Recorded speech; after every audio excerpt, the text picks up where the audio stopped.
সুপ্রিয় বন্ধু, চলে এসেছি গাছের কথা ফুলের কথা ইউটিউব চ্যানেলে। তো আজকে আমি গাছে চুনের উপকারিতা বা কেন গাছে চুন দেব সেই বিষয়ে কিছু আলোচনা করব।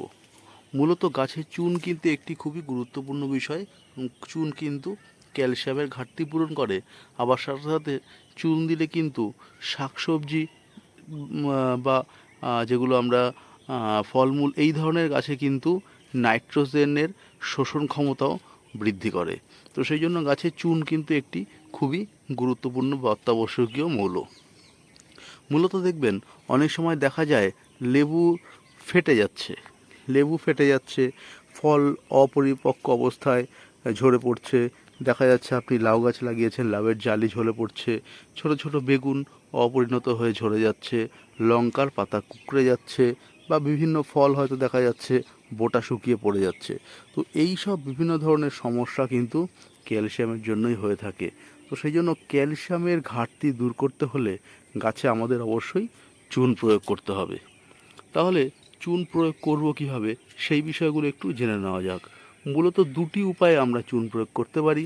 একটি হলো সরাসরি খাবার চুন গাছের গোড়ায় নরম করে খুঁচিয়ে নিয়ে, আরেকটি হলো স্প্রে করে।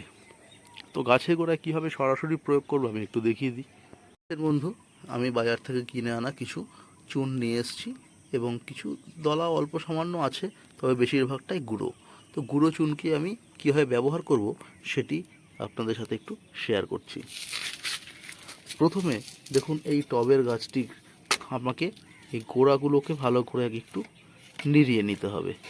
গোড়াকে একটু ভালো করে নিড়িয়ে নেওয়ার পর আমি এই চুনটিকে ব্যবহার করব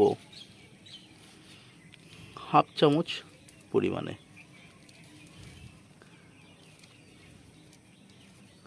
হাফ চামচের একটু কম পরিমাণ নিলেই ভালো হয়। সামান্য পরিমাণে নিয়ে আমি কিন্তু এবার এই মাটিটিকে আরেকবার একটু নেড়ে দেবো, যাতে মাটিটি মধ্যে বা ভেতর দিকে চুনটি প্রবেশ করতে পারে। এবার যেহেতু এখন বর্ষার ওয়েদার, তখন জল দেওয়ার প্রয়োজন নেই। বর্ষা না থাকলে আপনাকে একটু সামান্য পরিমাণে ভিজিয়ে দিলে তাহলে কিন্তু চুন সহজে এই গাছ গ্রহণ করতে পারবে বা গ্রহণযোগ্যতা বেশি হবে। তো এই প্রসেসে যদি আপনারা ভালো করে চুনটি গাছে দিতে পারেন, তাহলে কিন্তু গাছে ক্যালসিয়ামের ঘাটতি অবশ্যই পূরণ হবে।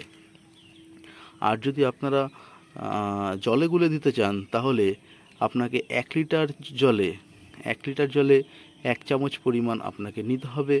নিয়ে সেটিকে 4 ঘন্টা আপনি জলে ভিজিয়ে রাখবেন।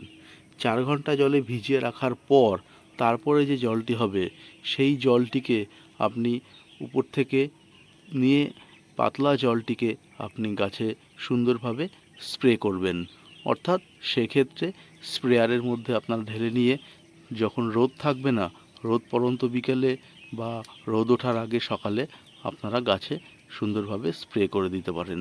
তাহলে কিন্তু সরাসরি গাছে ক্যালসিয়ামের অভাব দূর হবে। তো এইভাবে যদি আপনারা আপনাদের ছাদ বাগান বা বাগানের গাছগুলোকে পরিচর্যা করেন, তাহলে কিন্তু আপনাদের ক্যালসিয়ামের অভাব অবশ্যই পূরণ হবে। আশা করি আমার ভিডিওটি ভালো লেগেছে। ভিডিওটি ভালো লাগলে প্লিজ চ্যানেলটিকে সাবস্ক্রাইব করবেন, যাদের পক্ষে সাবস্ক্রাইব করা সম্ভব হয়নি। আর যারা আমার প্রতিনিয়ত ভিডিও দেখছেন, তাদের জন্য রইল আমার অসংখ্য শুভকামনা। ভালো থাকবেন বন্ধু, শুভকামনা নিরন্তর।